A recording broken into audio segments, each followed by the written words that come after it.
In this video, I'm going to share with you everything that I did to go from completely broke to making over $100,000 a month by the age of 25. I'm not going to convince you to start dropshipping or to buy my course. I just thought I'd share what ultimately worked for me and how I was able to climb out of what was basically poverty to the point where I've been able to do quite well for myself by a young-ish age. I'll touch on the specific businesses and money-making methods that I used, but specifically, I'm going to try and share things that I think apply no matter who you are, that will generally make you more successful no matter what path you end up taking. That way, even if you don't do the specific businesses or money-making methods that I used, you'll still be able to copy the things that I show you in this video to have more success for yourself. No fancy edits today. This video is just value for people who are actually serious. The way that I've been successful, and honestly, I think success is completely relative, but however rich I've gotten has been entirely due to owning a business. Now, that sounds like the most generic point ever made, but the devil's in the details, so let me explain. There's really two paths that you can take to make a bunch of money. And this is you, by the way. But the first option is to get a really high-paying job and start a career. Now, there's a few options here. Things like investment bankers or hedge fund managers or corporate lawyers or even a surgeon. And the thing about all of these professions is not only do they typically require some kind of formal education, meaning you're going to go to college for 4 to 8 years, but a lot of these people in the professions end up starting their own practice firm and ultimately business, which is the second option here. Most millionaires are business owners because owning a business scales wealth in ways that, honestly, employment just really can't. A business owner builds out a system that earns income so that that person doesn't have to directly trade their time for money. Employees get paid for the work that they do once, whereas business owners get paid continually for the work that they do and the work that they get other people to do for them. Now, unlike if you have an hourly wage or a salary, obviously you take more risk because you're not guaranteed any kind of pay, but you also have an uncapped reward, meaning you can make as much as your business can possibly make. Things like your income, your time, your team, and your legacy, if you care about that, are all in your control. And statistically, most millionaires aren't CEOs of huge companies. They're quiet business owners running businesses like an e-commerce business, HVAC, an Amazon brand, or things like agencies or laundromats, or honestly any kind of business. Almost all millionaires are entrepreneurs, 88%. What that means is that out of 100 millionaires, about 12 will not be an entrepreneur and will not be self-made. But you also have to keep in mind that a lot of that percentage is going to be people who maybe inherited their wealth. So all that means is that you have such better odds starting a business than you do trying to get a high-paying job, especially because, as we've seen, a lot of those high-paying jobs end up starting their own practice and ultimately their own business anyway. So instead of going to college and getting a degree and then going into something where you start your own practice, you can skip all those steps and just start your own business from the beginning. Now, everyone who you'll see online has a different idea of what the best online business is, probably because it is the best business for them. But honestly, to be frank, I think that almost all businesses work. It's just about picking the business that resonates with you. There isn't a one-size-fits-all business model that's going to work the same for everyone. But there are key elements that work across the board for pretty much everyone, no matter what business you're in, and that's what we're looking at today. There's only really 3 requirements that I look for in a business, and that's that it can be a one-person business. Now, this doesn't mean that you can't have other people helping you down the line, but it does mean that to operate and start the business, especially up front, you can do pretty much the entire thing yourself. Second is I would never do a service-based business because you're essentially still selling your time for money. If you're a freelancer, you basically get paid for what you do. You're trading your time for money. Business owners get paid for what they've built. Freelancers get paid for their time. And it also needs to be scalable. So this just means that you can get more customers, more sales, and more traffic without the complexity of the business or the cost of running the business necessarily growing at the same rate. And the business gets major bonus points if you can start it with a low upfront investment. The business that I picked didn't take 4 years of education or thousands of dollars to start. I think my total investment upfront was about $500 before I started making any money back. And you sort of reinvest as the business is growing, but you really shouldn't need more than $500 to $1,000 to start most online businesses at least, before you get things rolling and start making your money back. Now, I'm not going to bore you with all the details since I've talked about it in a lot of videos, but the business that worked for me, that matched all of those criteria that I just met, was selling digital and print-on-demand products on Etsy. There's a few reasons why you might want to start a business on Etsy instead of a platform like Shopify or Amazon, but the main being that Etsy drives so much traffic to their own website that you don't really need to run paid ads unless you want to. But besides the ad costs and monthly subscription fees, it's basically just still selling products online, which means it's essentially the exact same thing as selling on Shopify or Amazon or anywhere else online. Since I was a broke teenager and I really didn't have that much money to play around with, that's why I ultimately stuck with Etsy. Now, chances are, if you're actually sitting here watching this video, you're the type of person who's actually gone out there and started some kind of business or money-making method online, and you're looking to get better results. My story might actually sound familiar to you, where you go out and you try a bunch of different things and nothing really ever sticks. Every time you find out about a new business model or money-making opportunity, once you actually start to take some action, maybe it's an hour later or a few days or a couple weeks even, you start to realize that it's actually not all that it looked like from the outside. That fear starts to set in. And the more you learn about the thing that you're trying to learn about, you wonder if it's a huge waste of time. And if it really does work, well, now you see all these problems that you weren't originally told or you didn't see up front. If you've experienced something like that, just know that you are not alone feeling stuck here. Social media makes it feel like success is just so effortless. You'll see teenagers online making more money in a month than a lot of adults do in a year. And that type of thing makes you question your choices even more. Before you ever start an online business or a side hustle, you're optimistic because you can't see all the things on the other side. You're only seeing the positive things that people winning have showed you. It's only after you start, when you realize that there's a lot that you didn't know, that there's skills that you didn't even know you needed, and all of a sudden, that goal that you were promised feels so much further away than you originally thought.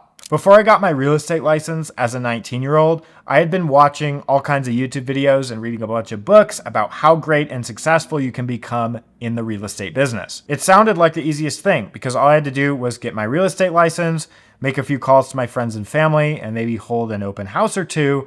And before I knew it, I'd be making $100,000 a year. But shortly after I got my license and I signed to a brokerage firm, I quickly realized that getting clients was a lot harder than I had been told. None of my friends, who were all also 19, wanted to buy or sell a house in Colorado. So I had to try and get clients by holding open houses, door knocking, and making cold calls. And at least that's what my managing broker told me I needed to do to get business. I'll spare you all the details, but after a rough 2 to 3 months, I found myself deep into what you would call the valley of despair. The stage of learning where your excitement crashes into reality, you become aware of unforeseen challenges, gaps in your knowledge, and the difficulty of the path ahead, and you start doubting if it's worth pursuing. Thankfully, this is very common, and this is called the Dunning-Kruger effect, and that stage is also called informed pessimism or the valley of despair, sort of these two stages together. Now that I was 2 or 3 months in, and I was equipped with some knowledge and a little bit of experience about exactly what it would take to reach my goal, it also looked a lot further away. Because when you're deep down in this valley of despair, you can see all the steps required to reach your goal. And it looks a lot further away than it might have originally. No matter what your goals are, when you try and learn something new, you go through these stages. And I have a hack that will hopefully help you do that. Number one is that if you just stay consistent and you follow what worked for others, eventually it will work for you too. Remember, almost all business models and money-making methods work. The issue is that the deeper you go into this valley of despair, everything starts looking like a scam, or at least different from what you originally thought.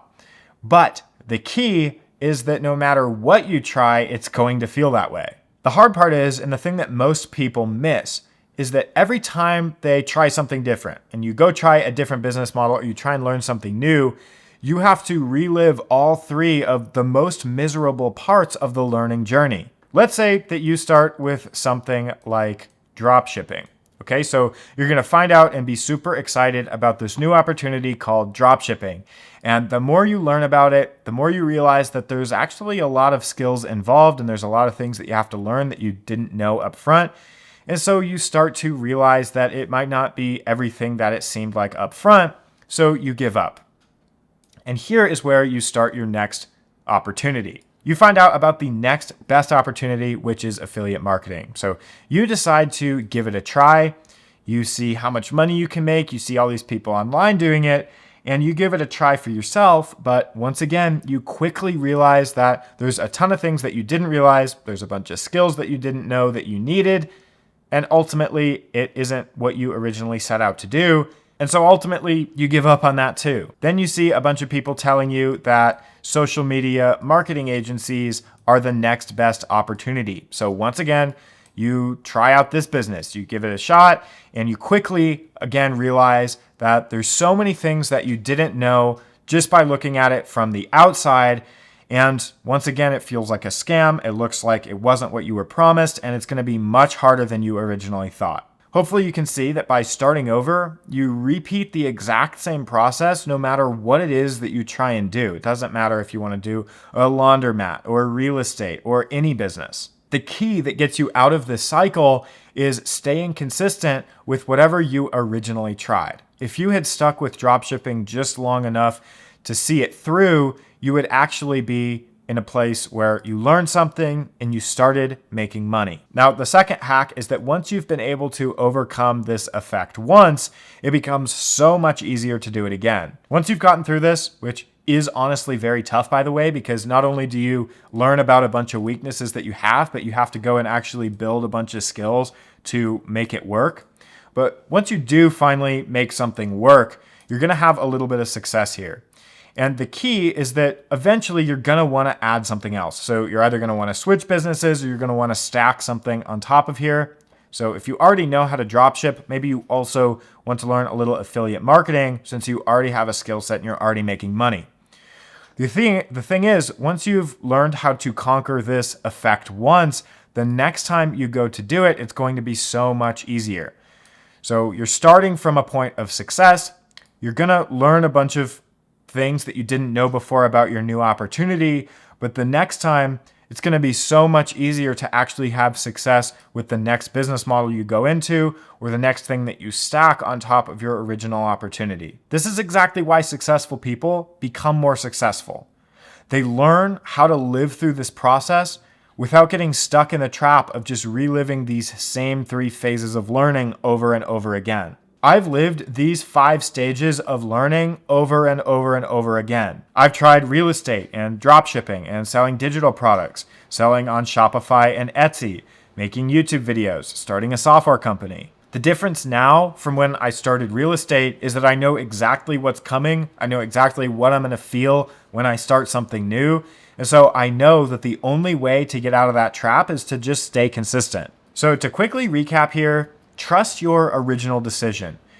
Almost every business is going to work. So if you decided to start with dropshipping, for example, again, you don't have to pick that. You can pick whatever you want.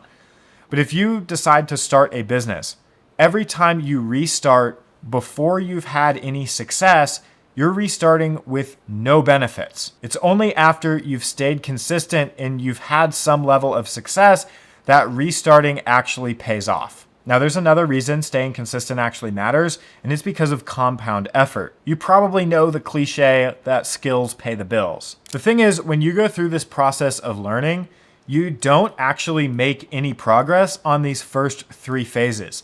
All they do is uncover things that you don't know that you need to know. Basically, you're just discovering the skills that you need to build for yourself in order to actually make this opportunity work. You only start making progress after you cross this threshold and you start building up the skills that get you towards the goal and the end result. When you start making progress, every little bit of effort counts and your skills compound over time. Let's say, for example, you learn the skill of running ads. So at first it's going to sound super easy. Then you're going to learn a bunch of things that you didn't know you needed to learn. Then you're going to have to go through and actually build all of those skills and learn everything for yourself.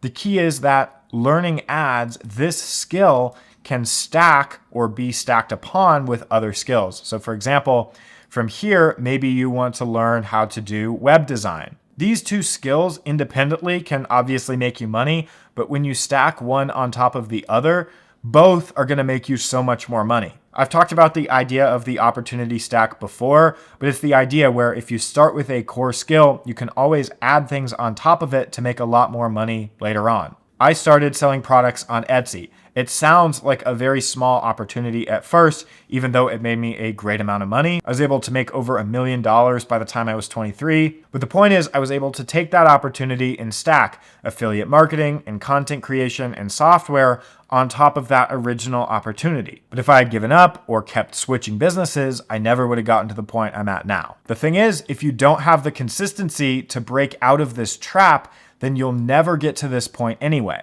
Now, the practical application here is that if you decide that this all makes sense and that this is what you want to try and copy in your own life, you have to set aside some amount of time, at least an hour per day, to work towards your goals. The more you do, the better. An hour is the absolute minimum, but just the consistency of showing up and doing 1 hour every single day is enough to eventually get you to where you want to go. During that time you set aside each day, you have to actually lock in. And there's a few rules that I've set for myself, which makes that time a lot more effective. Obviously, you have to maximize that time. And so I've set a rule where only 20% of the time that I'm going to spend working can be spent learning. The other 80% of the time you have to spend taking action. Learning how to do things really doesn't take that much time. And it's really easy to waste a bunch of time pretending like you're working when you're really just learning things that you could have learned by taking action. Second is to focus on just one thing. Now, to be clear, focus isn't locking in and only paying attention to one thing. It's about eliminating all of the distractions around you. For example, if you're always picking up your phone, you probably need to put your phone in another room or something while you're trying to work. There's also a lot of little things that you can do throughout the day that compound as well, like not eating carbs throughout the day so that your mind stays really sharp, like getting 7 to 8 hours of sleep every night and not scrolling social media for hours on end and working out every day. And you've probably seen a lot of the really hardcore guys will tell you need to work 12-hour days, 6 days a week. And whether or not you become that super hardcore type of person, every minute that you spend working towards your goal counts. But the only way that all of that effort ever counts is if you stay consistent. The second that you give up and you try something else before you find success is the second where you meet true failure. Remember, you don't fail unless you give up. Now, a little bonus tip for you is that just as important as success and making a ton of money, you also do need to prioritize yourself. Now, personally, this is something that I'm getting better at myself because I grew up a certain type of way, I guess.